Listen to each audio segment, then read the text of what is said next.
Hello everyone, this is Rambabu. Welcome to success journey TV channel. School assistant biological science మెథడాలజీలో మనం జీవశాస్త్ర పాఠ్య ప్రణాళిక, జీవశాస్త్ర విద్యా ప్రణాళిక గురించి మనం నేర్చుకుంటున్నాం. దాంట్లో గతంలో 2 క్లాసులు కంప్లీట్ చేయడం జరిగింది. దాంతోపాటు నెక్స్ట్ ఈ రోజు ఈ క్లాస్ తీసుకుంటే మనకి ఈ జీవశాస్త్ర విద్యా ప్రణాళికకు సంబంధించినటువంటి చాప్టర్ కంప్లీట్ గా మనకి పూర్తి అయిపోతుంది. సో దీంట్లో మనకి మిగిలిపోయినటువంటిది ఏంటంటే ఎడ్గార్ డేల్ అనుభవాల శంకు. సో ఈ ఎడ్గార్ డేల్ అనుభవాల శంకు అనేది చాలా చాలా ఇంపార్టెంట్. ఇది గతంలో ప్రతి ఒక్క డిఎస్సి లో కూడా ఖచ్చితంగా ఈ టాపిక్ మీద మనకి బిట్ వస్తూ ఉంది. దీని తర్వాత ఆంధ్రప్రదేశ్ స్టేట్ కరికులం ఫ్రేమ్వర్క్ 2011 కి సంబంధించినటువంటి సిఫార్సులు అనేటటువంటివి కూడా కొంత పెండింగ్ ఉంది. సో దీనికి సంబంధించి మనం ఈ రోజు డిస్కస్ చేసినట్లయితే ఈ చాప్టర్ అనేది మనకి కంప్లీట్ అవుతుంది. సో కాబట్టి ఎవరైతే కొత్తగా ఛానల్ చూస్తున్నారో ఛానల్ చూసేటటువంటి ఆస్పిరెంట్స్ ఛానల్ ని సబ్స్క్రైబ్ చేయండి. అదేవిధంగా వీడియోని మర్చిపోకుండా లైక్ చేయండి. మనకి ఇక టాపిక్ లోకి వెళ్ళినట్లయితే ఎడ్గార్ డేల్ అనుభవాల శంకు, బోధన అభ్యాసన ప్రణాళిక తర్వాత ప్రక్రియ సూత్రాల ఆధారంగా చేసుకుని 1960వ సంవత్సరంలో ఎడ్గార్ డేల్ అనేటటువంటి శాస్త్రవేత్త అనుభవాల శంకుని రూపొందించడం జరిగింది. కోన్ ఆఫ్ ఎక్స్పీరియన్స్ అనుభవాల శంకుని 1960వ సంవత్సరంలో ఎడ్గార్ డేల్ అనేటటువంటి శాస్త్రవేత్త రూపొందించడం జరిగింది. ఇది బోధన అభ్యాసన ప్రణాళిక తర్వాత ప్రక్రియ సూత్రాలని ఆధారంగా చేసుకుని దీన్ని ఇతను రూపొందించడం జరిగింది. దీన్నే ప్రస్తుతం మనం చేయటం ద్వారా అభ్యాసనం అంటున్నారు, అంటే లెర్నింగ్ బై డూయింగ్ అని ప్రస్తుతం దీన్ని చెప్పడం జరుగుతుంది. మరి దీంట్లో ఈ ఎడ్గార్ డేల్ అనుభవాల శంకులు బోధన అభ్యాసన ప్రక్రియలో మనం ఒక ఉపాధ్యాయుడి విద్యార్థికి అందించేటటువంటి ఒక సమాచారం లేదా ఒక పాఠం అనేటటువంటి దాన్ని విద్యార్థికి ప్రజెంటేషన్ చేసేటప్పుడు మనం ఈ ఎడ్గార్ డేల్ అనుభవాల శంకును ఆధారంగా చేసుకుని మనం విద్యార్థికి అభ్యాసన అనుభవాల్ని కల్పించాల్సినటువంటి అవసరం ఉంటుంది. సో మరి దీంట్లో మరి ఈ ఎడ్గార్ డేల్ అనుభవాల శంకును ఒక ట్రయాంగిల్ షేప్ లో ఉన్నటువంటి ఒక పిరమిడ్ రూపంలో ఉన్నటువంటి నమూనా రూపంలో తయారు చేయడం జరిగింది. దీంట్లో మనకి దాదాపు మొత్తం ఈ అనుభవాల శంకులో మొత్తం 11 రకాలైనటువంటి అనుభవాలు అనేటటువంటివి దీంట్లో పొందుపరచడం జరిగింది. సో కాబట్టి మరి ఖచ్చితంగా వీటికి సంబంధించినటువంటి ఈ టాపిక్ మీద బిట్లు రావడానికి అవకాశం ఉంటుంది.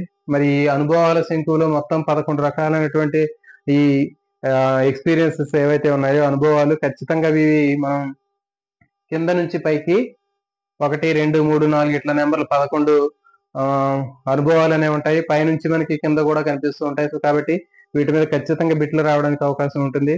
ఈ కింద నుంచి పైకి పోయే కొద్దీ కింద మొత్తం కూడా మూర్త అనుభవాలు అనేవి ఉంటాయి. ఎడ్గార్ డేల్ అనుభవాల శంకులో కింద నుంచి మనం తీసుకున్నట్లయితే మూర్త అనుభవాలు అనేవి ఉంటాయి. అంటే ఏంటి, కంటికి కనిపించేటటువంటి అనుభవాలు అనేటటువంటివి ఉంటాయి మూర్త అనుభవాలు.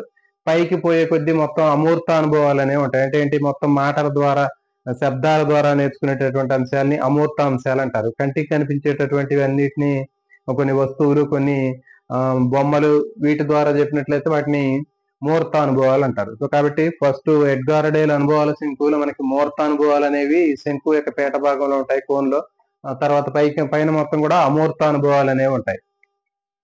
సో మొత్తం ఈ 11 రకాలైనటువంటి ఈ అనుభవాల్ని మనం ఏ విధంగా ఈజీగా గుర్తుపెట్టుకోవాలి అనేటటువంటి అంశాన్ని మనం తీసుకున్నట్లయితే దీంట్లో గతంలో ఒక వీడియోని కూడా చేయడం జరిగింది, ఒక కోడ్ రూపంలో ఉన్నటువంటి ఒక వీడియోని కూడా చేయడం జరిగింది. సో దాన్ని కూడా మనకి ఇక్కడ ఆ డీటెయిల్స్ కూడా ఇక్కడ నేర్చుకున్నాం. సో మరి ఆ కోడ్ తీసుకున్నట్లయితే మనకి చాలా ఈజీగా మనం నేర్చుకోవచ్చు. అదేంటి అంటే మొత్తం 11 రకాలైనటువంటి అభ్యసన అనుభవాలు అనేవి ఉన్నాయి. అవి ఏంటి అంటే మొదట చూడండి, ప్రత్యక్ష ప్రయోజనాత్మక అనుభవాలు, రెండవది కల్పిత అనుభవాలు, మూడవది నాటకీకరణ అనుభవాలు, నెక్స్ట్ 4వది ప్రదర్శనలు లేదా ఎగ్జిబిషన్స్, నెక్స్ట్ 5వది క్షేత్ర పర్యటనలు ఫీల్డ్ ట్రిప్స్, 6వది ఎగ్జిబిట్స్ ప్రదర్శితాలు, నెక్స్ట్ 7వది టెలివిజన్, తర్వాత 8వది చలనచిత్రాలు, 9 స్థిర చిత్రాలు, రేడియోలు, రికార్డింగ్లు, నెక్స్ట్ 10వది దృశ్య చిహ్నాలు, 11వది శాబ్దిక చిహ్నాలు. సో కాబట్టి ఈ విధంగా మొత్తం 11 రకాలైనటువంటి ఈ అనుభవాలు అనేవి ఈ అనుభవాల శంకులో మనకి ఇతను ఎడ్గార్ డేల్ రూపొందించడం జరిగింది. సో దీంట్లో మరి ఖచ్చితంగా మనకి క్వశ్చన్లు ఎట్లా అడుగుతాడు అనేదాన్ని మనం పరిశీలించినట్లయితే అనుభవాల శంకులో మొదటిది ఏది? ప్రత్యక్ష అనుభవాలు. ఎడ్గార్ డేల్ అనుభవాల శంకులో 11వ అనుభవం ఏమిటి అంటే శాబ్దిక చిహ్నాలు. తర్వాత 5వ అంశం ఏమిటి? క్షేత్ర పర్యటనలు. 4వ అంశం ఏమిటి? ప్రదర్శనలు. 3వ అంశం ఏంటి? నాటకీకరణలు. 2వ అంశం ఏంటి? కల్పిత అనుభవాలు. 9వది ఏంటి? స్థిర చిత్రాలు, రేడియోలు, రికార్డింగ్లు. నెక్స్ట్ 10వది ఏంటి? దృశ్య చిహ్నాలు. సో కాబట్టి ఈ విధంగా నెంబర్ని బేస్ చేసుకొని అడిగినట్లయితే ఖచ్చితంగా మనకి ఈ ఆర్డర్ ప్రకారం ఆ నెంబర్ని మనం వేయాల్సినటువంటి అవసరం ఉంటుంది. తర్వాత ఇంకొక రకమైన ఇంకా 2 రకాలైనటువంటి ప్రశ్నలు కూడా అడగడానికి అవకాశం ఉంటుంది. అవి ఏంటి అంటే ఎడ్గార్ డేల్ అనుభవాల శంకులో మూర్తత్వం తగ్గేటటువంటి దిశలో మూడవది ఏమిటి అంటాడు. మూర్తత్వం తగ్గే దిశలో మూడవది ఏంటి అంటే చూడండి, మరి కింద మొత్తం కూడా మూర్తత్వం ఉంది, పైన మొత్తం అమూర్తం ఉంది. అంటే ఏంటి? మూర్తానుభవాలు తగ్గే దిశ అంటే ఏంటి? కింద నుంచి పైకి. సో కాబట్టి మూర్తానుభవాలు తగ్గే దిశలో మూడవది ఏమిటి అంటే మనకి నాటకీకరణ అనుభవాలు. తర్వాత మూర్తత్వం తగ్గేటటువంటి దిశలో 7వది ఏమిటి? టెలివిజన్. సో కాబట్టి ఈ విధంగా మనకి మూర్తత్వం తగ్గేటటువంటి దిశ అంటే ఈ జనరల్ గా మనకి ఇచ్చినటువంటి దిశ కింద నుంచి పైకి, అంటే మూర్తత్వం అనేది కింద నుంచి పైకి తగ్గుతుంది. ఓకే, నెక్స్ట్ ఎడ్గార్ డేల్ అనుభవాల శంకులో అమూర్తం తగ్గే దిశలో, అమూర్తము లేకపోతే మూర్తము తగ్గే దిశలో, అమూర్తము తగ్గే దిశ అంటే ఏంటండి? పైనుంచి కిందకి. అమూర్తము తగ్గుతుంది పైనుంచి కిందకి, కాబట్టి అమూర్తం తగ్గే దిశలో మొదటిది ఏది అంటే 11వది శాబ్దిక చిహ్నాలు. అమూర్తము తగ్గే దిశలో రెండవది ఏది అంటే 10వది దృశ్య చిహ్నాలు. సో కాబట్టి ఈ విధంగా ప్రశ్నను అడిగేటటువంటి ప్రశ్నను బట్టి మనకి ఇది మూర్తత్వం కింద నుంచి పైకి తగ్గుతుంది, అదొకటి గుర్తుపెట్టుకోవాలి. మూర్తత్వం ఎటు నుంచి ఎటు తగ్గుతుందా పెరుగుతుందా అనేది గుర్తుపెట్టుకోవాలి. చూడండి, మూర్తత్వం తీసుకున్నట్లయితే కింద నుంచి పైకి మూర్తత్వం అనేది తగ్గుతుంది, పైనుంచి కిందికి మూర్తత్వం అనేది పెరుగుతుంది. సో కాబట్టి మూర్తత్వం పెరిగే దిశలో అంటే పైనుంచి కిందికి చెప్పాలి. మూర్తత్వం పెరిగే దిశలో మూడవది ఏమిటి అంటే పైనుంచి మూడవది చూసుకోవాలి, రేడియో. అదవుతుంది కదా. సో కాబట్టి కింద నుంచి పైకి అంటే మూర్తత్వము తగ్గే దిశ, పైనుంచి కిందికి అంటే మూర్తత్వము పెరిగే దిశ. సో కాబట్టి మూర్తత్వం పెరిగే దిశ అంటే పైనుంచి కౌంట్ చేసుకోవాలి, మూర్తత్వం తగ్గే దిశ అంటే కింద నుంచి పైకి కౌంట్ చేసుకోవాలి. కాబట్టి మరి ఈ అనుభవాలు మొత్తం కూడా 11 రకాలైనటువంటి ఈ అనుభవాలు మొత్తాన్ని కూడా ఒక సింపుల్ కోడ్ తోటి గుర్తు పెట్టుకోవడానికి మనం గతంలో ఒక వీడియోని చేయడం జరిగింది. దానికి సంబంధించినటువంటిది ఇక్కడ మీకు పైన ఐకార్డులో ఇవ్వడం జరుగుతుంది. సో మరి దానికి సంబంధించినటువంటివి ఇక్కడ కూడా మళ్ళీ ఒకసారి దానికి కనెక్ట్ చేద్దామండి. చూడండి, దీంట్లో పక్కన పక్షి ఎగురుతూ ఉంటే అంటే దీనికి కాన్సెప్ట్ ఏంటి అంటే ఒక అతను ఇంట్లో టీవీ పెట్టుకుని టీవీలో సినిమా చూస్తూ ఉంటాడు. వాళ్ళ ఇంట్లో అతను ఒక పావురాలని పక్షులను పెంచుకుంటూ ఉన్నాడు, పావురాల్ని. మరి అతను ఏంటంటే మరి ఆ పావురం ఫ్రీగా ఇంట్లో ఎగురుతూ ఉంటే పైన ఫ్యాన్ కి తగిలి అది దానికి డ్యామేజ్ అయ్యే అవకాశం ఉంటుందని చెప్పి ఏం చేశాడంటే ఆ టీవీ చూసేటటువంటి అతను ఆ టీవీ ఆఫ్ చేసి ఆ ఓటీటీలో కొత్త సినిమా చూస్తున్నాడు. మరి అదే సందర్భంలో అతను ఏం చేశాడంటే అదే సినిమా థియేటర్లో ఆడుతుంటే థియేటర్ దగ్గరికి వెళ్ళాడు. థియేటర్ దగ్గరికి వెళ్తుంటే అక్కడ ఆ థియేటర్లో రాధా అనేటటువంటి వాళ్ళ తెలిసినటువంటి ఆవిడ కనిపిస్తుంది. ఆమెను చూసి ఆమెతో మాట్లాడతాడు. సో ఇది దీనికి సంబంధించినటువంటి కాన్సెప్ట్. సో దాన్ని ఇక్కడ మనం ఈజీగా ఎట్లా గుర్తుపెట్టుకోమంటే చూడండి, పక్కన పక్షి ఎగురుతూ ఉంటే టీవీ ఆఫ్ చేసి సినిమాకి వెళ్ళి రాధను చూసి పిలిచాడు. సో ఇది కాన్సెప్ట్. దీంట్లో మనకి వరుసగా వస్తాయి చూడండి. అంటే పక్కన అంటే ప్రత్యక్ష, ఇక్కడ చూడండి ప్రక్కన అంటే ప్రత్యక్ష అనుభవాలు, కల్పిత అనుభవాలు, తర్వాత నాటకీకరణ అనుభవాలు. పక్కన అనేటటువంటి పదంలో ప్రత్యక్ష అనుభవాలు, కల్పిత అనుభవాలు, నాటకీకరణ అనుభవాలు. ఓకే, సో ఈ మూడు అయిపోయాయి. పక్కన ప్రత్యక్ష అనుభవాలు, కల్పిత అనుభవాలు, నాటకీకరణ అనుభవాలు. సో ఈ మూడు ప్రత్యక్ష, కల్పిత, నాటకీకరణ అనుభవాలు. పక్కన పక్షి అంటే ఇక్కడ చూడండి మరి ప్రదర్శనలు 4వది. మళ్ళీ ఇక్కడ కూడా ప్రా ఉంది, ఇక్కడ ప్రా ఉంది అంటే మీరు ఆల్రెడీ గుర్తుపెట్టుకోండి. ఫస్ట్ మనకి ప్రత్యక్ష అనుభవాలు ఉంటాయి కాబట్టి దాంట్లో కన్ఫ్యూజ్ లేదు. సో కాబట్టి ప్రత్యక్ష, కల్పిత అనుభవాలు, నాటకీకరణ అనుభవాలు ఈ మూడు అయిపోయాయి. తర్వాత ప్రా అంటే ప్రదర్శనలు. పక్షి అన్నప్పుడు క్షేత్ర పర్యటనలు. ఓకే, తర్వాత ఎగురుతూ ఉంటే అంటే ఈ మొదటి అక్షరం తీసుకుందాం. ఎగరడంలో ఏ అనేటటువంటి లెటర్ తీసుకుంటే ఎగ్జిబిట్. ఓకే, ఎగ్జిబిట్స్ ప్రదర్శితాలు. ఎగురుతుంటే ఏం చేశాడు? టీవీని ఆఫ్ చేశాడు. అంటే ఏంటి? అక్కడ మనం టీవీ అనేటటువంటి పదాన్ని ఉపయోగిస్తున్నాం. అంటే ఏంటి? టీవీలు.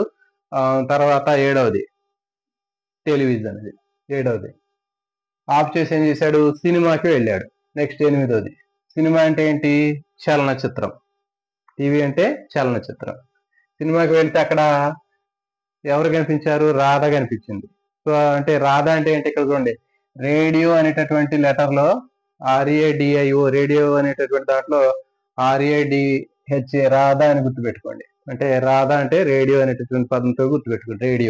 రేడియోతో పాటు మనకి ఇంకా రికార్డింగ్లు, టేప్ రికార్డు, తర్వాత స్థిర చిత్రాలు కూడా ఉంటాయి దాంట్లో. ఇది ఒకటి గుర్తుపెట్టుకుని సరిపోతాయి.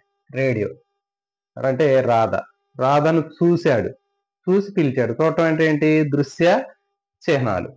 చూసిన తర్వాత ఏం చేస్తాడు, మందలించాడు, మాట్లాడాడు అంటే ఏంటి, శాబ్దిక చిహ్నాలు. ఓకే. సో కాబట్టి ఇది 11. సో కాబట్టి చాలా చాలా ఈజీగా సింపుల్ గా గుర్తుపెట్టుకునేటటువంటి కోడ్ అండి.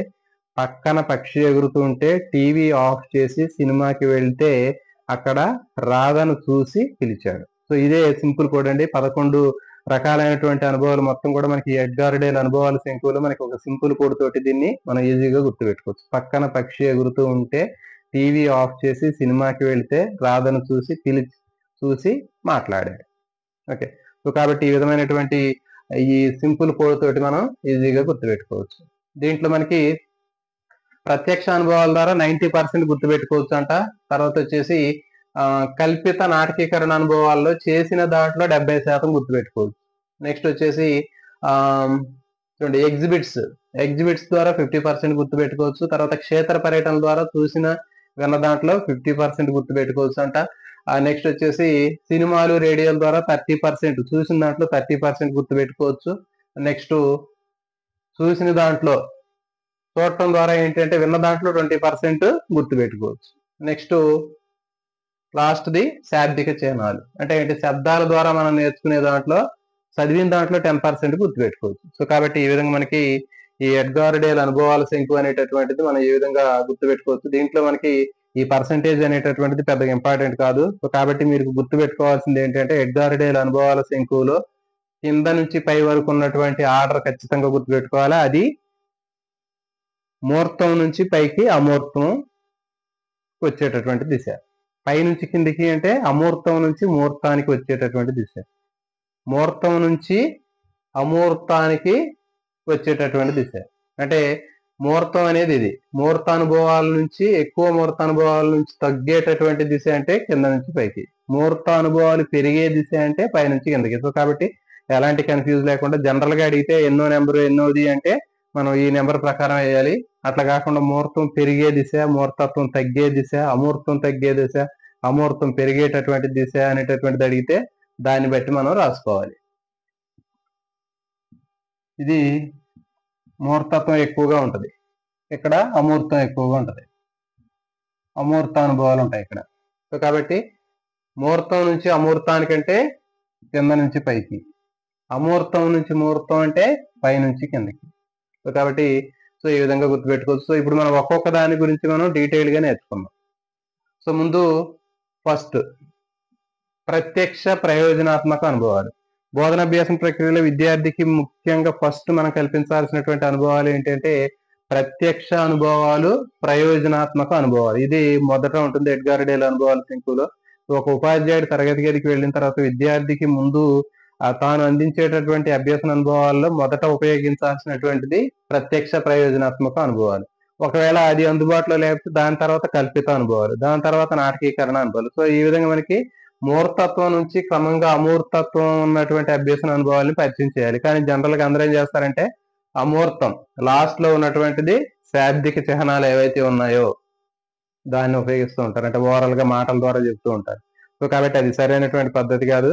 ఎప్పుడైనా సరే ఎడ్గార్ డేల్ అనుభవాల శంకు ప్రకారం మనకి ఆ శంకు పీఠ భాగంలో ఉన్నటువంటి కింద నుంచి పైకి మనం పాఠం చెప్పేటటువంటి ప్రయత్నం అనేది చేయాలి. చూడండి, మరి ఈ ప్రత్యక్ష ప్రయోజనాత్మక అనుభవాలు అని చెప్పినాం. విద్యార్థికి ప్రత్యక్ష అనుభవాలు కల్పించాలి అంటే ప్రయోగాల ద్వారా కానివ్వండి, కృత్యాల ద్వారా కానివ్వండి, విద్యార్థికి ప్రత్యక్ష అనుభవాలు మనం కనిపించవచ్చు. సో ఫర్ ఎగ్జాంపుల్ ఒక చేపలు ఎట్లా అవి శ్వాసక్రియను జరుపుకుంటున్నాయి అనేటటువంటి విషయాన్ని తెలుసుకోవడం కోసం డైరెక్ట్ గా మనం ఆ విద్యార్థిని ఎక్వేరియంని ఏర్పాటు చేసి ఆ ఎక్వేరియంలో ఉన్నటువంటి ఆ చేపలు ఏ విధంగా అవి ఆక్సిజన్ తీసుకుంటున్నాయి, అవి ఏ విధంగా ఆహారం తీసుకుంటున్నాయి అనేటటువంటి దాన్ని వాళ్ళు విద్యార్థులు ప్రత్యక్షంగా వాళ్ళు పరిశీలించేటట్లు చేయొచ్చు. మీరు గతంలో కొన్ని వీడియోలు చూసే ఉంటారు మన ఛానల్లో ఉన్నటువంటివి. మా స్కూల్లో ఉన్నటువంటి పిల్లలకు కూడా ఈ విధంగా ప్రత్యక్ష అనుభవాలను కల్పించడం కోసం నేను సొంతగా ఒక ఎక్వేరియం కొనుక్కొని దాంట్లో రకరకాలైనటువంటి రంగురంగుల చేపల్ని దాంట్లో పెట్టి విద్యార్థులకి వాళ్ళకి ప్రత్యక్ష అనుభవాలను కల్పించడం జరిగింది. సో కాబట్టి ఇట్లాంటి మీరు గతంలో కూడా చూశారు. సో కాబట్టి ఆ విధంగా మనకి అక్వేరియాన్ని ప్రత్యక్ష అనుభవంగా చెప్పవచ్చు.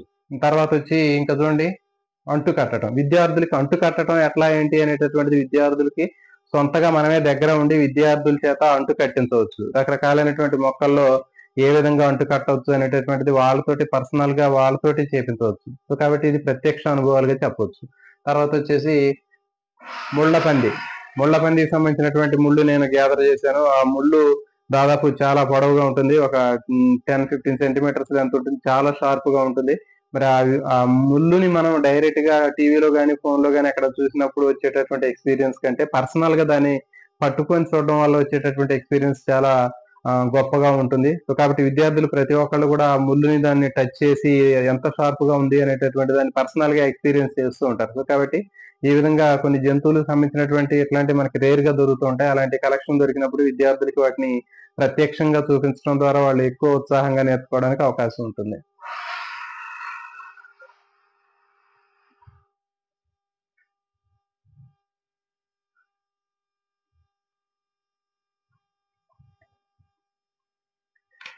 ఇంకా రకరకాలైనటువంటి ప్రయోగాలు 10th క్లాస్ తీసుకున్నట్లయితే 10th క్లాస్ లో మనకి కిరణజన్య సమీక్రియకు సంబంధించినటువంటి రకరకాలైనటువంటి హైడ్రిల్లా ప్రయోగం కానివ్వండి, లేకపోతే ఇంకా కార్బన్ డైఆక్సైడ్ సంబంధించినటువంటి ప్రయోగాలు కానివ్వండి, స్కాచ్ ఎక్స్పెరిమెంట్స్ కానివ్వండి, ఇవన్నీ విద్యార్థుల చేత ప్రత్యక్షంగా వాళ్ళతోటే చేయించడం వల్ల విద్యార్థులకి ఆ పాఠం అనేది కంప్లీట్ గా అవగాహన అనేది కలుగుతుంది. సో కాబట్టి ఇది ప్రత్యక్ష ప్రయోజనాత్మక అనుభవాలు.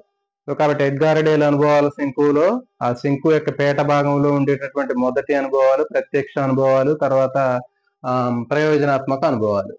నెక్స్ట్ రెండవది కల్పిత అనుభవాలు. ప్రత్యక్ష అనుభవాలు అందించడానికి సాధ్యం కాని సందర్భంలో మనం కల్పిత అనుభవాల్ని అందిస్తూ ఉంటాం. అంటే చూడండి, ప్రతిసారి కూడా మనం ప్రత్యక్ష అనుభవాలను అందించడం అనేది సాధ్యం కాదు. అలాంటి సందర్భాల్లో కల్పిత అనుభవాలను మనం విద్యార్థులకి ఎక్స్పీరియన్స్ చేయించవచ్చు. అంటే ఫర్ ఎగ్జాంపుల్ ఇప్పుడు మానవ మెదడు ఉంది. మరి మానవ మెదడుని మనం విద్యార్థుల చేత డైరెక్ట్ గా చూపించడం అనేది సాధ్యం కాదు. అలాంటి సందర్భాల్లో మనం ఏం చేస్తామంటే మోడల్ ని తయారు చేస్తాం. అంటే ఇప్పుడు మానవ మెదడుకి సంబంధించినటువంటి ఒక మోడల్ ఉంటది. ఆ మోడల్ ని విద్యార్థులకి చూపించినట్లయితే సేమ్ వాళ్ళు ఆ ప్రత్యక్ష అనుభవాలకి ఏ విధమైనటువంటి ఫీల్ కలుగుతారో అలాంటి ఫీలింగ్ వాళ్ళు పొందడానికి అవకాశం ఉంటుంది. ఇంకా చూడండి, మనకి మైటోకాండ్రియా, క్లోరోప్లాస్ట్ కానివ్వండి, మైటోకాండ్రియా కానీ వాళ్ళు ప్రత్యక్షంగా వాళ్ళు చూడలేరు అవి. మరి వాటిని చూడడం కోసం వాటికి సంబంధించినటువంటి రకరకాలైనటువంటి మనకి మోడల్స్, ప్లాస్టర్ ఆఫ్ ప్యారిస్ కానివ్వండి, ఇంకా రకరకాలైనటువంటి మోడల్స్ జరుగుతూ ఉంటాయి. ఆ మోడల్స్ తో ఉన్నటువంటి మైటోకాండ్రియా కానివ్వండి, ఇంకా క్లోరోప్లాస్ట్లు కానీ ఉపయోగించి విద్యార్థులకు కూడా ప్రత్యక్ష అనుభవాలకు అందుబాటులో లేనప్పుడు ఇలాంటి కల్పిత అనుభవాల ద్వారా విద్యార్థులకి అభ్యసన అనుభవాన్ని కల్పించవచ్చు. నెక్స్ట్ ఫర్ ఎగ్జాంపుల్ ఇంకా మనకి బాగా అర్థమయ్యేటటువంటి ఎగ్జాంపుల్ తీసుకున్నట్లయితే చార్మినార్. సో చూడండి, మరి చార్మినార్ దగ్గర మనకి సినిమాల్లో మనం చూస్తుంటాం. ఒక్కడ సినిమాలో చార్మినార్ దగ్గర సెట్టింగ్ వేయడం జరిగింది. అంటే చార్మినార్ ని డైరెక్ట్ గా తీసి అక్కడే మనం సెట్టింగ్ అక్కడే దాన్ని వీడియో తీయాలంటే వాళ్ళకి సాధ్యం కాదు. ఒక సినిమా తీయడం అనేది సాధ్యం కాదు. కాబట్టి ఆ ఒరిజినల్ గా ఉన్నటువంటి చార్మినార్ ఎట్లా ఉందో అదే రకమైనటువంటి సెట్టింగ్ ని బయట వేరే చోట వాళ్ళు దాన్ని నమూనాను తయారు చేసి యాజ్ ఇట్ ఈజ్ గా తయారు చేస్తారు. సో కాబట్టి మనం చూడడానికి ఖచ్చితంగా ఎట్లా ఉంటుంది అంటే చూడడానికి అది ఒరిజినల్ గా ఉన్నటువంటి ఆ చార్మినార్ లాగే కనిపిస్తూ ఉంటుంది. సో కాబట్టి దాన్ని మనం గుర్తుపెట్టుకోండి. దాన్ని ఏంటంటే కల్పిత అనుభవాలు అంటారు. అంటే ప్రత్యక్ష అనుభవాల్ని మనం డైరెక్ట్ గా విద్యార్థికి అందించడం అనేది అన్ని సందర్భాల్లో సాధ్యం కాదు. మరి ఇప్పుడు మనకి ఆ సినిమాల్లో కూడా మనకి ఆ చార్మినార్ ని ప్రతిసారి మనకి చూపించడం అనేది, లేకపోతే అక్కడ కొన్ని సీన్లు క్రియేట్ చేయడం అనేది వాళ్ళకి సాధ్యం కాదు. కాబట్టి అలాంటి దాన్ని ఒక సెట్టింగ్ ద్వారా, ఒక మోడల్ ద్వారా తయారు చేసి యాజ్ ఇట్ ఈజ్ గా అలాంటి దాన్ని ఉపయోగిస్తూ ఉంటారు. సో దీన్ని కల్పిత అనుభవాలు అంటారు. నెక్స్ట్ మూడవది నాటకీకరణ అనుభవాలు. చూడండి, మరి ప్రత్యక్ష అనుభవాలు కల్పించలేనటువంటి సందర్భంలో కల్పిత అనుభవాలను ఉపయోగించాలి. మరి కల్పిత అనుభవాలు కూడా అందించలేనటువంటి సందర్భంలో నెక్స్ట్ మూడవది ఏంటంటే నాటకీకరణ అనుభవాల్ని అందించేటటువంటి ప్రయత్నం చేయాలి. మరి నాటకీకరణ అనుభవాల్లో మనకి చూడండి చాలా రకాలైనటువంటి చారిత్రక సంఘటనలు కానివ్వండి, ఇంకా సామాజికమైనటువంటి ఇతివృత్తాలు కానివ్వండి, పర్యావరణ పరమైనటువంటి అంశాలు కానివ్వండి, ఇంకా వాస్తవ జీవితానికి సంబంధించినటువంటి సమస్యలు కానివ్వండి, ఇలాంటి అంశాలన్నింటినీ కూడా మనం నాటకీకరణాల రూపంలో పిల్లల చేత వేయించవచ్చు. సో కాబట్టి ఆ విధంగా వేయటం వల్ల విద్యార్థులు ప్రత్యక్షంగా దాంట్లో పాల్గొన్న అనుభవం అనేది కలుగుతూ ఉంటుంది. అదేవిధంగా విద్యార్థులు కూడా మిగిలినటువంటి వాళ్ళు కూడా దాన్ని చూసి ఎంజాయ్ చేయడానికి అవకాశం ఉంటుంది. చూడండి, ఫర్ ఎగ్జాంపుల్ ఇప్పుడు అలెగ్జాండర్ ఫ్లేమింగ్ ఉందనుకోండి. మరి అలెగ్జాండర్ ఫ్లేమింగ్ సంబంధించినటువంటి ఒక విద్యార్థిని అలెగ్జాండర్ ఫ్లేమింగ్ సంబంధించినటువంటి గెటప్ వేసి మనం అక్కడ ఆ శాస్త్రవేత్తకు సంబంధించినటువంటి అంశాలను మనం ఒక నాటకం ద్వారా ప్రదర్శించవచ్చు. తర్వాత ఇంకా మనకి బయాలజీలో ఉన్నటువంటి రకరకాలైనటువంటి పోషకాలు కానివ్వండి, ప్రోటీన్లు కానివ్వండి, కార్బోహైడ్రేట్లు కానివ్వండి, లేకపోతే ఇంకా ఒక మొక్కను తీసుకున్నప్పుడు ఆ మొక్క యొక్క దానికి సంబంధించినటువంటి రోల్ ప్లే లాగా కానివ్వండి, కొన్ని నాటకాల రూపంలో మనం ప్రదర్శించవచ్చు. తర్వాత ఇంకా మనకి జంక్ ఫుడ్స్ కానివ్వండి, లేకపోతే ఇంకా చెట్లు నరకడానికి సంబంధించినటువంటి కాన్సెప్ట్లు కానివ్వండి, ఇంకా పర్యావరణానికి సంబంధించినటువంటి కాన్సెప్ట్లు కానీ విద్యార్థుల చేత నాటకాల రూపంలో ప్రదర్శించడం ద్వారా ఏమవుతుందంటే విద్యార్థులు ఆ అంశాలను ఎక్కువగా ఆసక్తిగా నేర్చుకోవడానికి అవకాశం ఉంటుంది. సో వీటిని ఏమంటారంటే నాటకీకరణ అనుభవాలు అంటారు. నెక్స్ట్ ప్రదర్శనలు, ఎగ్జిబిషన్స్. ఇక్కడ మరి చూడండి, 4వది ప్రదర్శనలు ఉంది, తర్వాత 6వది ఎగ్జిబిట్స్ ఉంది. ప్రదర్శనాలకి తర్వాత ప్రదర్శితాలకి తేడా ఉంది. ఆ తేడా అనేది మనం డిస్కస్ చేద్దాము. చూడండి, ప్రదర్శన ఎగ్జిబిషన్ అంటే ఏంటి అంటే అక్కడ మనం ఫర్ ఎగ్జాంపుల్ విద్యార్థులకి ఏదైతే మనం చెప్పాలనుకుంటున్నామో ఒక ప్రయోగాన్ని కానీ లేకపోతే ఒక యాక్టివిటీని కానీ చేపించేటప్పుడు విద్యార్థులకి మనం దానికి సంబంధించినటువంటి పూర్తి ఏమంటారు వాటిని ఇన్స్ట్రక్షన్స్ ఇచ్చి మరి చెప్తూ ఉంటాం. సో అట్లా చెప్పినట్లయితే దాన్ని ఏమంటారంటే ప్రదర్శనలు లేకపోతే ఎగ్జిబిషన్ అని చెప్తారు. ఫర్ ఎగ్జాంపుల్ బొద్దింక నాడీ వ్యవస్థ ఉందనుకోండి. బొద్దింక నాడీ వ్యవస్థ కానివ్వండి, కప్ప యొక్క జీర్ణ వ్యవస్థ విచ్ఛేదనం చేయడం ద్వారా కానివ్వండి, లేకపోతే ఇంకా మనకి వానపాము డిసెక్షన్ చేయటం కానివ్వండి. సో ఇట్లాంటివన్నీ మనం చేసేటప్పుడు మనం ఏం చేస్తామంటే ఉపాధ్యాయుడు ఏం చేస్తాడంటే దీన్ని ఈ విధంగా చేయాలి. ఇట్లా ముందుగా ఒక ఫర్ ఎగ్జాంపుల్ కప్ప ఉందనుకోండి. కప్ప జీర్ణ వ్యవస్థను మనం డిసెక్షన్ చేసేటప్పుడు కప్పని అంటే రివర్స్ డైరెక్షన్ లో అంటే ఉదరతలం పైకి వచ్చేటట్లుగా ఉండాలి. దాన్ని కత్తిరించాలి, జాగ్రత్తగా మనం సైడ్ కి తీసేసి మనం దాన్ని డిసెక్షన్ బయటికి తీయాలి అని చెప్పేసి చేపిస్తూ చెప్తూ ఉంటాడు. సో దాన్ని ఏమంటారంటే ప్రదర్శన అంటారు. లేకపోతే ఫర్ ఎగ్జాంపుల్ ఒక బోన్సాయి మొక్క ఉంది. గతంలో కూడా మీరు ఒక వీడియో చేయడం జరిగింది. అంటే బోన్సాయి మొక్కని చేసేటప్పుడు ఎట్లా తయారు చేయాలి ఏంటి అనేది నేను వీడియోని చేస్తూ దానికి సంబంధించినటువంటి ఇన్స్ట్రక్షన్ చెప్తూ ఉంటాను. అంటే ఫర్ ఎగ్జాంపుల్ దాంట్లో తల్లి వేరుని కత్తిరించాలి, తర్వాత పక్కన ఉన్నటువంటి చిన్న వేర్లు ఏవైతే ఉన్నాయో అబ్రూపు వేర్లు, ఆ వేర్లన్నింటినీ కూడా జాగ్రత్తగా మనం చూసుకోవాలి. తర్వాత మట్టిలో పెట్టాలి, ఒక కుండీలో పెట్టుకోవాలి. ప్రతి 6 నెలలకు ఒకసారి దాంట్లో తల్లి వేరు ఏదైతే దాన్ని కట్ చేస్తూ ఉండాలి అని చెప్పేసి ఇలాంటి ఇన్స్ట్రక్షన్స్ మనం చెబుతూ ఉంటాం.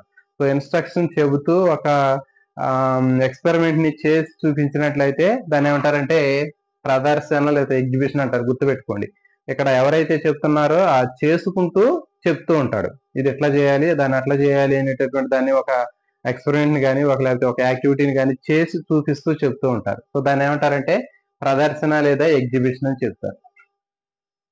నెక్స్ట్ మరి ఎగ్జిబిట్ అంటే ఏంటో చూద్దాం. ఇక్కడ 6వది ఎగ్జిబిట్ అంటే ఏంటి అంటే ఏదైనా ఒక అంశానికి సంబంధించినటువంటి ఇన్ఫర్మేషన్ అనేది దానికి సంబంధించినటువంటి ఒక పిక్చర్ ఉంటుంది. పిక్చర్ కానీ లేకపోతే ఏదైనా ఒక బొమ్మ కానీ దానికి సంబంధించినటువంటి మోడల్ కానీ ఏదైనా సంథింగ్ ఒక చోట ఒక అంశానికి సంబంధించినటువంటి వివరణ అనేది అక్కడ ఉంటుంది. సో ఆ వివరణ ద్వారా ఏంటంటే విద్యార్థి అక్కడ ఉన్నటువంటి ఆ నమూనా కానివ్వండి, ఒక మోడల్ కానివ్వండి, బొమ్మను కానీ చూసి అక్కడ ఉన్నటువంటి వివరణను చదువుకొని అతను అర్థం చేసుకుంటాడు. సో దీన్ని ఏమంటారంటే ఎగ్జిబిట్ అంటారు, ప్రదర్శితము అంటారు. ఫర్ ఎగ్జాంపుల్ మీరు గతంలో కూడా మనం కొన్ని వీడియోల్లో మనం చూసాము. ఇప్పుడు ఫర్ ఎగ్జాంపుల్ మా ల్యాబ్ లో పిల్లలకి వివిధ రకాలైనటువంటి తెగుళ్ళు, మొక్కల్లో వచ్చేటటువంటి తెగుళ్ళకు సంబంధించినటువంటి ఆకుల్ని కలెక్ట్ చేసి మనం ఒక హెర్బేరియం షీట్ లో పెట్టి వాటిని గోడల మీద స్టిక్ చేయడం జరిగింది. సో కాబట్టి అట్లా చేయడం వల్ల ఏంటంటే విద్యార్థులు ఆటోమేటిక్ గా వాళ్ళు వచ్చి మనం చెప్పకుండానే అక్కడ ఉన్నటువంటి డీటెయిల్స్ తోటి వాళ్ళు చదివి అర్థం చేసుకుంటారు. అంటే ఏంటి, ఇది సిట్రస్ మొక్క అంటే ఒక నిమ్మ మొక్క ఆకు, దీంట్లో వచ్చేటటువంటి కాంకర తెగులు, జాంతోమోనాస్ సిట్రే అనేటటువంటి ఒక బ్యాక్టీరియాలో వస్తుంది. సో ఇలాంటి డీటెయిల్స్ మొత్తం కూడా ఆ విద్యార్థి చూసి నేర్చుకుంటాడు. సో దాన్ని ఏమంటారంటే ప్రదర్శితము అంటారు. మరి ప్రదర్శన అంటే ఏంటి అంటే ఎట్లా చేయాలి, ఏం చేయాలి అనేటటువంటి ప్రొసీజర్ ని చెప్పుకుంటూ చేస్తే దాన్ని ప్రదర్శన అని చెప్పడం జరుగుతుంది. సో కాబట్టి ఈ విధంగా గుర్తుపెట్టుకుంటే ప్రదర్శనకి ప్రదర్శితానికి తేడా ఏంటి అనేది మనం గుర్తుపెట్టుకుంటే ప్రదర్శన అనేటటువంటి దాన్ని ఎట్లా చేయాలి, ఎలా చేయాలి అనేది ఒక అతను చేసుకుంటూ చెప్తాడు. ప్రదర్శితము లేకపోతే ఎగ్జిబిట్ అనేది ఏంటి అంటే అక్కడ ఎవరు ఉండరు, దాన్ని చూసి అర్థం చేసుకొని అక్కడ ఉన్నటువంటి ఇన్స్ట్రక్షన్స్ చదువుకొని మనం అవగాహన చేసుకుంటాం. నెక్స్ట్ 5వది క్షేత్ర పర్యటనలు. చూడండి, మరి విద్యార్థికి క్షేత్ర పర్యటనలు అనేవి చాలా అవసరము. సో మరి ఫర్ ఎగ్జాంపుల్ మనకు ఉన్నటువంటి పాఠశాలలో ఉన్నటువంటి అంశాలతో పాటు టెక్స్ట్ బుక్ లో ఉన్నటువంటి పాఠాలతో పాటు మనకి రిలేటెడ్ గా చుట్టుపక్కల ఉన్నటువంటి పరిసరాల్లో ఉన్నటువంటి రకరకాలైనటువంటి వనరులను ఉపయోగించి విద్యార్థికి అభ్యసన అనుభవాలు కల్పించవచ్చు అని చెప్పాము. సో ఫర్ ఎగ్జాంపుల్ మనకి మన చుట్టుపక్కల చాలా రకాలైనటువంటి అంశాలు కనిపిస్తూ ఉంటాయి. పంట పొలాలు కనిపిస్తూ ఉంటాయి. పంట పొలాల్లో మరి నాట్లు ఎట్లా వేస్తున్నారు, వరి కోత మిషన్ తోటి ఎట్లా కట్ చేస్తున్నారు, తర్వాత ఎరువులు ఎట్లా వేస్తున్నారు, కలుపు ఎట్లా తీస్తున్నారు అనేటటువంటి అంశాన్ని విద్యార్థులను డైరెక్ట్ గా అక్కడ తీసుకువెళ్ళి వాళ్ళకి ప్రత్యక్షంగా విద్యార్థులు వాళ్ళు చూసే విధంగా చూసి ఆ ఫీల్డ్ ట్రిప్లు, క్షేత్ర పర్యటనకు సంబంధించినటువంటి అనుభవాలని వాళ్ళు పొందడానికి అవకాశం ఉంటుంది. అట్లా కాకుండా ఇంకా మనకి దగ్గరలో ఏమైనా మనకి డైరీ ఫామ్ ఉందనుకోండి, ఆ డైరీ ఫామ్ దగ్గర పోవటం, లేకపోతే చేపల పరిశ్రమ కానివ్వండి, ఇంకా రొయ్యల పరిశ్రమ కానివ్వండి, పట్టు పరిశ్రమ కానివ్వండి, అక్కడ తీసుకెళ్లి విద్యార్థుల్ని వాళ్ళకి ఆ ఫీల్డ్ ట్రిప్ లాగా వాళ్ళకి చూపించినట్లయితే వాళ్ళు ప్రత్యక్ష అనుభవాన్ని పొందడానికి అవకాశం ఉంటుంది. చెరువు ఉందనుకోండి, దగ్గరలో ఉన్నటువంటి చెరువు దగ్గర తీసుకెళ్లి ఆ చెరువులో పెరిగేటటువంటి కలుపు మొక్కలు ఎట్లా ఉన్నాయి, దాంట్లో ఎలాంటి జలచర జంతువులు ఉన్నాయి, మరి దాంట్లో ఉన్నటువంటి లేయర్స్ ఏంటి, నేలల్లో ఉన్నటువంటి పొరలు ఎట్లా ఉన్నాయి ఏంటి అనేటటువంటి అంశాలు మొత్తం కూడా మనం ఈ విధంగా ఈజీగా ఎక్స్ప్లెయిన్ చేయొచ్చు. దాన్ని క్షేత్ర పర్యటనలు అంటారు. తర్వాత ఎగ్జిబిట్స్ అంటే చెప్పాము ఇప్పుడు. నెక్స్ట్ టెలివిజన్స్ అనేవి మనందరికి కూడా తెలుసు. టెలివిజన్స్ ద్వారా ఏంటి అంటే లైవ్ ప్రోగ్రామ్స్ ని మనం డైరెక్ట్ గా విద్యార్థులకు చూపించడానికి అవకాశం ఉంటుంది. అంటే ప్రత్యక్ష ప్రసారాలని కూడా డైరెక్ట్ గా విద్యార్థికి చూపించడానికి అవకాశం ఉంటుంది. కానీ సినిమాల్లో అలాంటి అవకాశం అనేది ఉండదు. సినిమాలు అంటే ముందుగానే వాళ్ళు ప్రిపేర్ చేసి వీడియోని షూట్ చేసి చూపించడం జరుగుతుంది. కానీ ఇక్కడ మనకి ఏంటి అంటే ఈ టెలివిజన్స్ ఉపయోగించి లైవ్ ప్రోగ్రామ్స్ ని డైరెక్ట్ గా చూపించడానికి అవకాశం కనిపిస్తుంది. సో దీంట్లో మనకి ఈ టెలివిజన్స్ ద్వారా ఏంటి అంటే టీవీల ద్వారా వినడము, చూడడము రెండు కూడా మనకి దీని ద్వారా మనం పొందడానికి అవకాశం ఉంటుంది. ఇప్పుడు మనకి దూరదర్శన్ కానివ్వండి, లేకపోతే టీశాట్ కానివ్వండి, వీటిలో రకరకాలైనటువంటి సైన్స్ సంబంధించినటువంటి అనేక రకాలైనటువంటి టెలిస్కూల్ కానివ్వండి, ఇలాంటి అనేక సైన్స్ పరమైనటువంటి అంశాలన్నింటినీ కూడా మనకి ఇక్కడ ఈ దూరదర్శన్ లో టీవీలో రావడం జరుగుతుంది, వీటికి సంబంధించినటువంటి ప్రోగ్రామ్. నెక్స్ట్ చలనచిత్రాలు. ఎన్సీఆర్టీ కానివ్వండి, ఎస్సీఆర్టీ కానివ్వండి, మనకి రీసెంట్ గా ఇప్పుడు టెక్నాలజీ పెరిగినటువంటి టెక్నాలజీని ఉపయోగించుకొని మనకి రకరకాలైనటువంటి ఎల్ఈడీలు కానివ్వండి, లేకపోతే ఎల్సిడి ప్రొజెక్టర్లు కానివ్వండి, లేకపోతే ఇంకా కంప్యూటర్ కానివ్వండి, లేకపోతే ఐఎఫ్బి ఫ్లాట్ ప్యానల్స్ కానివ్వండి, ఇట్లాంటివన్నీ కూడా మనకి స్కూళ్లలో ప్రొవైడ్ చేయడం జరుగుతుంది. సో వీటిని టెక్నాలజీ ఉపయోగించి విద్యార్థులకు అన్ని రకాలైనటువంటి విజ్ఞానపరమైనటువంటి అంశాలను మనం ఈజీగా అందించడానికి అవకాశం ఉంటుంది. దీని ద్వారా మనం ఆరోగ్యము, ఆహారము, వినోదము, ఇంకా విలువలకు సంబంధించినటువంటి విద్యార్థులకి మనం ఆ పెద్ద టీవీల ద్వారా చూపించవచ్చు. అంటే ఏంటి, ప్రతిసారి మనం ప్రతి రెగ్యులర్ గా తరగతి గదిలో పాఠాలు చెప్పడంతో పాటు విద్యార్థులకి వీక్లీ అప్పుడప్పుడు మనం ఈ ఐఎఫ్బి టీవీలు కానివ్వండి, పెద్ద టీవీల్లో మనకి విద్యార్థులకి కొన్ని వాళ్ళకు కూడా ఉత్తేజకరమైనటువంటివి, కొన్ని విలువలకు సంబంధించినటువంటి సినిమాలు చూపించడం కానివ్వండి, సినిమాలకు సంబంధించిన క్లిప్పులు చూపించడం కానివ్వండి, పర్యావరణ అంశాలకు సంబంధించినటువంటి చూపించడం ద్వారా వాళ్ళు ఆ సబ్జెక్ట్ మీద ఇంట్రెస్ట్ పెరుగుతుంది, రెగ్యులర్ గా పాఠశాలకు కూడా రావడానికి అవకాశం ఉంటుంది. సో ఫర్ ఎగ్జాంపుల్ మేము కూడా మా దగ్గర ఉన్నటువంటి ఐఎఫ్బి ఫ్లాట్ ప్యానల్స్ పెద్ద టీవీలు ఉంటాయండి. ఆ పెద్ద టీవీల్లో మనకి పిల్లలకి వీక్లీ కొంచెం వాళ్ళకు కూడా సైన్స్ పరమైనటువంటి అంశాలను చూపించడం కోసం మనకి జురాసిక్ పార్క్ కానివ్వండి, తర్వాత జురాసిక్ వరల్డ్, ఇట్లాంటివన్నీ కూడా కొన్ని ముఖ్యమైనటువంటి సినిమా మొత్తం చూపించడం అనేది సాధ్యం కాదు. కానీ కొన్ని దాంట్లో ముఖ్యమైనటువంటి అంశాలని, క్లిప్పింగ్ని ఒక పావు గంట, ఒక పీరియడ్ రూపంలో వాళ్ళకి ఎప్పుడైనా ఒకసారి, నెలకు ఒకసారి కానివ్వండి, 20 days ఒకసారి కానీ ఇట్లా వాళ్ళకి చూపించడం వల్ల వాళ్ళు ఈ విద్యార్థులు సైన్స్ పట్ల ఎక్కువ ఆసక్తిని పెంపొందించుకుంటారు. తర్వాత పర్యావరణ సంబంధమైనటువంటి కొన్ని సినిమాలు కూడా మనకు కనిపిస్తూ ఉంటాయి. ఫర్ ఎగ్జాంపుల్ మనకి జనతా గ్యారేజ్ ఉంది. మరి ఆ జనతా గ్యారేజ్ సినిమా అనేది ఒక పర్యావరణ సంబంధమైనటువంటి మంచి సినిమా అండి. దాదాపు ప్రతి నెల కూడా ఆ సినిమా వస్తుంది. నాకు ఆ సినిమా అంటే చాలా ఇష్టం. దాంట్లో మనకి పర్యావరణ పరమైనటువంటి కాన్సెప్ట్ అనేది చాలా అద్భుతంగా ఉంటుంది. సో కాబట్టి అందులో ఉండేటటువంటి కొన్ని డైలాగులు కానివ్వండి, సో పర్యావరణ సంబంధమైనటువంటి అంశాలు కానివ్వండి, పాలిథిన్ పేపర్లు ఉపయోగించడం, సో ఇట్లాంటి అంశాలన్నీ కూడా సినిమా అనేది చాలా అద్భుతంగా ఉంటుంది. సో కాబట్టి అట్లాంటి సినిమాలు అనేవి పిల్లల్ని చాలా ఇన్స్పైర్ చేస్తూ ఉంటాయి. సో కాబట్టి అలాంటి సినిమాలకు సంబంధించినటువంటి క్లిప్పింగ్స్ కూడా నేను అప్పుడప్పుడు పిల్లలకు చూపిస్తూ ఉంటాను. సో కాబట్టి ఈ విధంగా విద్యార్థులకు అందరికి కూడా ఈ చలనచిత్రాల ద్వారా ఎన్సీఆర్టీ, ఎస్సీఆర్టీ ప్రొవైడ్ చేసినటువంటి కంప్యూటర్లు కానివ్వండి, లేకపోతే ఐఎఫ్పి ఫ్లాట్ స్క్రీన్స్ ద్వారా కానివ్వండి, లేకపోతే ప్రొజెక్టర్స్ ద్వారా కానివ్వండి, కంప్యూటర్ల ద్వారా కానీ విద్యార్థులకి రకరకాలైనటువంటి అంశాలకు సంబంధించినటువంటి విద్య, వినోదము, ఇంకా తర్వాత విలువలు, ఆహారము, ఆరోగ్యం, ఇలాంటి అంశాలన్నిటికి సంబంధించినటువంటివి కూడా వాళ్ళకి ఒక సినిమాల రూపంలో వాళ్ళని ఇన్స్పైర్ చేసే విధంగా వాళ్ళకి చూపించవచ్చు.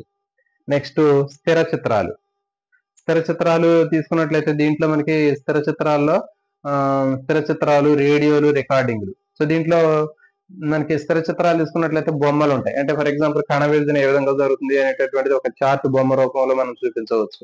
తర్వాత వచ్చేసి ఇంకా రేడియోలు రికార్డింగ్ ద్వారా మనకి పర్యావరణ సంబంధమైనటువంటి పర్యావరణ పరిరక్షణకు సంబంధించినటువంటి అంశాలన్నింటిని కూడా ఉపన్యాసాలు చెప్తూ ఉంటారు. వాటిని విద్యార్థులకు వినిపించవచ్చు రేడియోలో.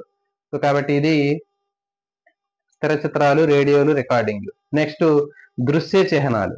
దృశ్య చిహ్నాల్లో మనకి ఎక్కువగా మనకి బ్లాక్ బోర్డు కానివ్వండి, లేకపోతే మ్యాప్లు కానివ్వండి, గ్రాఫ్లు కానీ వీటిని ఎక్కువగా ఉపయోగిస్తూ ఉంటాం. సో కాబట్టి ఇది దృశ్య చిహ్నాలు అంటారు. అంటే కంటికి కనిపించేటువంటి బ్లాక్ బోర్డులు కానివ్వండి, తర్వాత మ్యాప్లు కానీ, గ్రాఫ్లు కానీ ఇవి ఎక్కువగా వీటిని ఎక్కువ ఉపయోగిస్తూ ఉంటారు. దాని తర్వాత అన్నిటికంటే లాస్ట్ది శాబ్దిక చిహ్నాలు. మరి ఈ శాబ్దిక చిహ్నాల్లో ఓవరాల్ గా మనం మాటల ద్వారా చెప్పడం. అంటే ఇప్పుడు నేను మీకు చెప్తున్నాను కదా, ఓవరాల్ గా బోర్డు మీద రాసి చూపించి చెప్తున్నాం కదా, అది మనకి ఏం చెప్తారంటే దాన్ని శాబ్దిక చిహ్నాలు అంటారు. అంటే దాదాపు ఎక్కువగా ఉపయోగించేటటువంటి పద్ధతి ఏది అంటే ఈ శాబ్దిక చిహ్నాలు, దాని తర్వాత దృశ్య చిహ్నాలు. ఇవి రెండే ఉపయోగిస్తుంటారు. కానీ మనం ఉపయోగించాల్సింది ఏంటి అంటే ఇక్కడ నుంచి ఉపయోగించాలి. కానీ అందరూ బ్యాడ్ లక్ ఏంటంటే కింద నుంచి ఇక్కడ నుంచి ఉపయోగిస్తున్నారు. అంటే 11వది, దాని తర్వాత 10వది, ఈ 2 అంశాలు మాత్రం ఎక్కువ ఉపయోగిస్తుంటారు. సో కాబట్టి విద్యార్థులకు న్యాయం జరగాలి అంటే వాళ్ళు నేర్చుకునేటటువంటి అంశాలు పర్ఫెక్ట్ గా ఎక్కువ ఉత్సాహంతో ఆనందంగా మంచిగా నేర్చుకోవాలంటే ఖచ్చితంగా మనకి ఈ దిశలో ప్రత్యక్ష అనుభవాల దగ్గర నుంచి విద్యార్థులకి కనిపించేటటువంటి అనుభవాలు అనేవి చాలా చాలా ముఖ్యమైనటువంటివి. తర్వాత ఈ శాబ్దిక చిహ్నాల్లో మనకి గ్రాంధిక భాష కంటే వ్యవహారికంగా ఉన్నటువంటి మాటల ద్వారా విద్యార్థులకి ఎక్కువగా వాళ్ళకి అర్థమయ్యేటట్లుగా మనం చెప్పవచ్చు. సో ఇది ఎడ్గార్ డేల్ అనుభవాలకు సంబంధించినటువంటి అనుభవాల శంకు. Next Andhra Pradesh state curriculum framework 2011 చేసినటువంటి సిఫార్సుల గురించి ఇక్కడ మనం చూద్దామండి.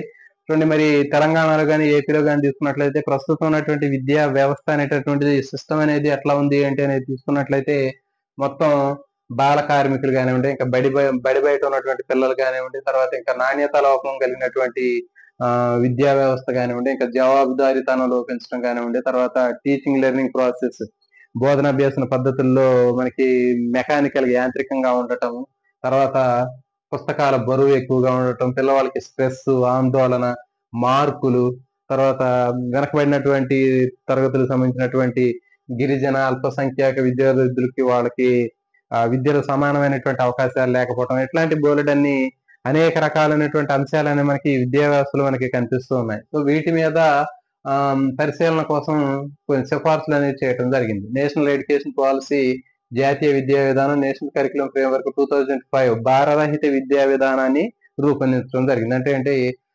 లెర్నింగ్ వితౌట్ బర్డెన్, ఎలాంటి బోధనారహిత భారరహిత విద్యా విధానంలో అనేటటువంటి దాన్ని, ఈ కాన్సెప్ట్ ని నేషనల్ ఎడ్యుకేషన్ పాలసీ, జాతీయ విద్యా విధానము, నేషనల్ కరికులం ఫ్రేమ్వర్క్ 2005 భారరహిత విద్యను రూపొందించడం జరిగింది.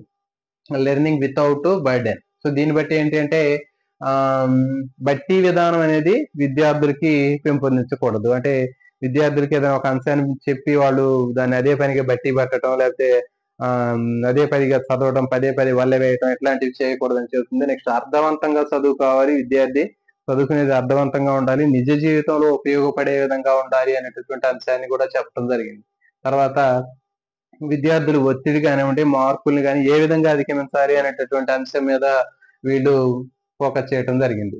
అంటే చూడండి, ఇప్పుడు ప్రజెంట్ ఉన్నటువంటి పరిస్థితుల్లో మొత్తం కూడా విద్యార్థులకి స్ట్రెస్, ఆందోళన అనేది ఎక్కువ ఉంటుంది. మార్కులు అనేటటువంటిది ఎక్కువ క్రైటీరియా అనేది కనిపిస్తుంది. అంటే ఎక్కడ చూసినా కానీ మార్కులు, మరి మార్కుల్ని బేస్ చేసుకుని విద్యార్థి చదువుకోవడం జరుగుతుంది. కాబట్టి ఆ మార్కులు అనేటటువంటి అంశం కానివ్వండి, లేకపోతే ఇంకా స్ట్రెస్ అనేటటువంటి అంశాన్ని ఎక్కువగా ఫోకస్ చేయడం జరిగింది.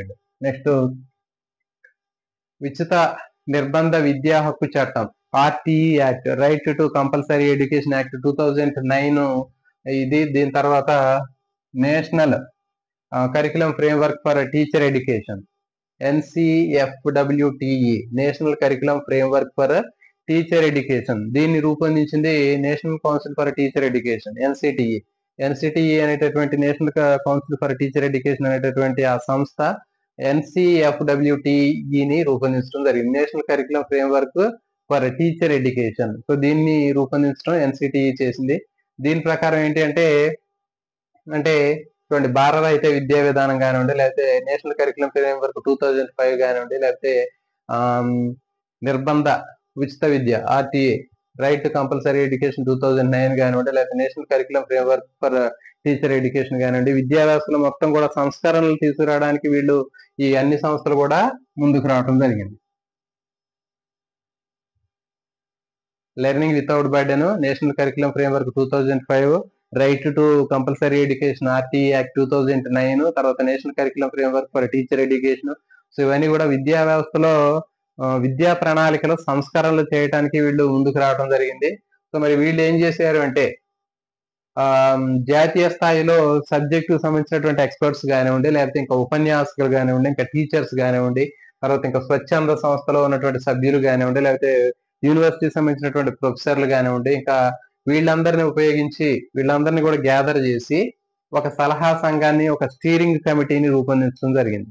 ఓకే, అంటే ఈ సలహా సంఘం లేదా స్టీరింగ్ కమిటీలో ఉండేటటువంటి వాళ్ళు ఎవరెవరు అంటారంటే జాతీయ స్థాయిలో సబ్జెక్ట్ ఎక్స్పర్ట్స్, ఉపన్యాసకులు ఉంటారు, తర్వాత టీచర్స్ ఉంటారు, స్వచ్ఛంద సంస్థలో ఉన్నటువంటి సభ్యులు ఉంటారు, తర్వాత యూనివర్సిటీకి సంబంధించినటువంటి ప్రొఫెసర్లు ఉంటారు, తర్వాత ఇంకా వీళ్ళందరూ కూడా ఉపాధ్యాయులు ఉంటారు. వీళ్ళందరూ కూడా దాంట్లో ఈ సలహా సంఘం స్టీరింగ్ కమిటీలో సభ్యులుగా ఉంటారు. వీళ్ళందరూ కూడా వీళ్ళు ఏం చేస్తుంటారంటే కరికులము, కో కరికులానికి సంబంధించినటువంటి వివిధ రకాలైనటువంటి అంశాలు, అంటే మొత్తం దాదాపు 18 రకాలైనటువంటి అంశాల మీద వీళ్ళు స్టడీ చేయడం జరుగుతుంది. అంటే విద్యా వ్యవస్థలో ఉన్నటువంటి లోటుపాట్లకు సంబంధించినటువంటి అన్ని రకాలైనటువంటి అంశాలను అధ్యయనం చేయడం కోసం కరికులార్, కో కరికులార్ అంటే ఏంటి, పాఠ్య ప్రణాళిక, సహపాఠ్య ప్రణాళికకు సంబంధించినటువంటి అంశాలు ఏవైతే ఉన్నాయో వీటన్నిటి మీద సుమారుగా ఒక 18 రకాలైనటువంటి అంశాల మీద వీళ్ళు ఆ పరిస్థితిని మొత్తాన్ని కూడా విశ్లేషణ చేయడం జరుగుతుంది. విశ్లేషణ చేయడానికి వీళ్ళు ఈ ఒక్కొక్క అంశాన్ని, అంటే 18 రకాల అంశాలు ఉంటాయని చెప్పాం కదా, 18 రకాల అంశాల్లో ఒక్కొక్క అంశం మీద స్టడీ చేయడానికి ఒక్కొక్క ఫోకస్ గ్రూప్ ని క్రియేట్ చేయడం జరిగింది. అంటే ఏంటి, దాదాపు మొత్తం 18 రకాల అంశాలు ఉన్నప్పుడు 18 రకాల అంశాలను స్టడీ చేయడం కోసం 18 రకాలైనటువంటి ఫోకస్ గ్రూప్స్ అనేవి ఏర్పాటు చేయడం జరిగింది. సో మరి ఈ ఫోకస్ గ్రూప్స్ అనేవి ఏం చేస్తాయి ఏంటి అనేది చూద్దాం. ఇప్పుడు మరి విజ్ఞాన శాస్త్రానికి సంబంధించినటువంటి విద్యా ప్రణాళిక మీద ఫోకస్ గ్రూప్స్ యొక్క సిఫార్సులు, ఆధారపత్ర సిఫార్సులు అనేవి ఎట్లా ఉన్నాయి అంటే చూద్దాం. ఇప్పుడు మరి ఫోకస్ గ్రూపులు అనేది చెప్పాం కదా మనం, విద్యా వ్యవస్థలో ఉన్నటువంటి విద్యా ప్రణాళికలో ఉన్నటువంటి లోటుపాట్లు కానివ్వండి, వాటికి సంబంధించినటువంటి డిమెరిట్స్ ఏవైతే ఉన్నాయో వాటిని మొత్తం కూడా కవర్ చేయడం కోసం తయారు చేసినటువంటి ఫోకస్ గ్రూప్స్. మరి ఈ ఫోకస్ గ్రూపుల్లో మనం చెప్పాము జాతీయ స్థాయిలో ఉన్నటువంటి సబ్జెక్ట్ ఎక్స్పర్ట్స్ కానివ్వండి, ఉపన్యాసకులు, టీచర్స్, స్వచ్ఛంద సంస్థలకు సంబంధించిన సభ్యులు వీళ్ళందరూ కలిసి ఈ ఫోకస్ గ్రూప్స్ తయారు చేశారని చెప్పాము. ఈ ఫోకస్ గ్రూప్స్ ఒక్కొక్క గ్రూప్ ఒక్కొక్క అంశానికి సంబంధించినటువంటి వాటిలో వాళ్ళు రకరకాలైనటువంటి డీటెయిల్స్ ని కలెక్ట్ చేస్తారు. కలెక్ట్ చేసి వీళ్ళు సిఫార్సులను చూపిస్తూ ఉంటారు. మరి వీళ్ళు ఏం చేయాలి ఏంటి అనేటటువంటి వీళ్ళు చెప్పినటువంటి సిఫార్సులు తీసుకున్నట్లయితే విద్యారంగంలో ఉన్నటువంటి విధానాలు, పరిస్థితులు, నిజ స్వరూపాన్ని వీళ్ళు మొత్తం కూడా అనాలిసిస్ చేస్తారు.